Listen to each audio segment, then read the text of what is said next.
One of the questions that I'm asked more than anything else is that if I let my ego relax, how is it possible that I can problem solve and be effective in daily life? How does ego relaxation make us simultaneously more peaceful and also more productive in our daily life? So, ego relaxation or true surrender is not to be confused with passivity or being resigned or abdicating responsibility for all the tasks and agreements that you have in daily life. Quite the contrary.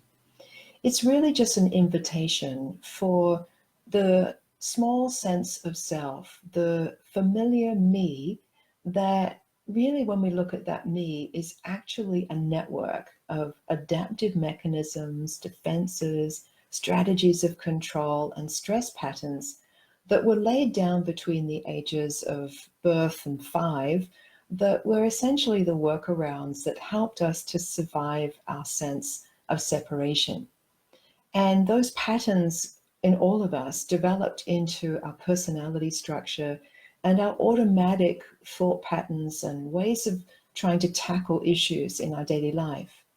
And when we really look at that network, we see that at the core of it is a sense of self that is separate from the source of all being, from the ground of its own existence. And of course, that sense of self inevitably has a lot of fear and stress in it. And so those patterns that are familiar that we think we have to sort of use to navigate through life are actually what makes life more stressful than it needs to be, are what helps us to, get confused about what true spiritual practice is really asking of us. So when we look at this familiar me, what we really see is that it's very limited. Our ego isn't bad, it's not wrong, but it is very limited and it contains many layers, some of which are layers of our personal stream of experience, some of which are ancestral patterns, things we've been taught. Some of it is belonging to our culture as collective. But inevitably, we learned how to do everything from tying our shoelaces to thinking to, going about our relationships and communicating with other people from the perspective of being a separate, historically based someone. And so, in order to find a more graceful way of moving through life, we first have to let that me go, that sense of being separate and afraid, and the stress that comes with the activities of trying to live life from there, to relax. Now, inevitably, this feels very vulnerable at first, and we hit confusion of the mind. We hit a sense of, well, then I'll just be navel gazing, I won't get anything done. But really, what's being asked is first to recognize your familiar personality's limitations, and to recognize that just as it wouldn't be very wise to place a 5-year-old in charge of the most important daily decisions of your life, it's not spiritually elegant to try to, navigate important decisions, or even to try to figure out how to make an important change, let alone how to have those important conversations with your spouse, with your boss, and to make wise choices from there.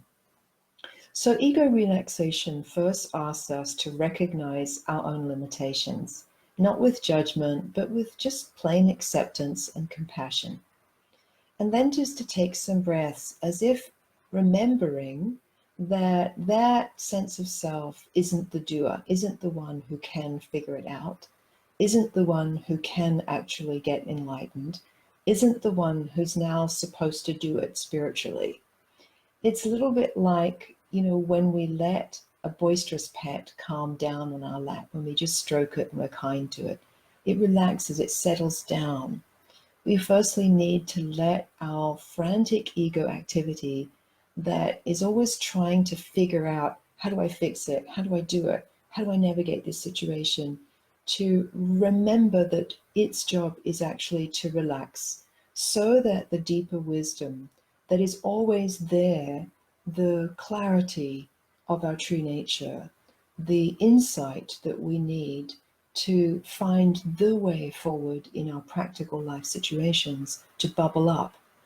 And if you've been studying with me or reading my book, then you'll already be reading and understanding that grace that brings back online the clarity, the wisdom, the essential qualities of our deepest nature, it really requires that stepping back, that relaxing of the contraction first.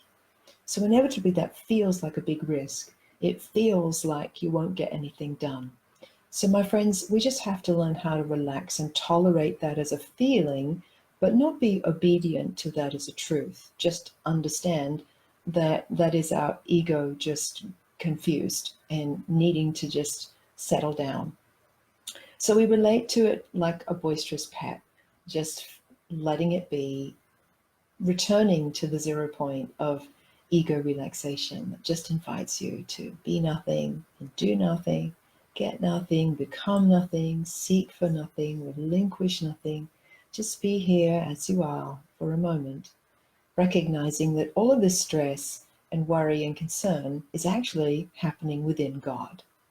And it's really within the consciousness of God that is unified consciousness, where all the wisdom and the clarity and the peace and the joy and the love and the intelligence actually already is.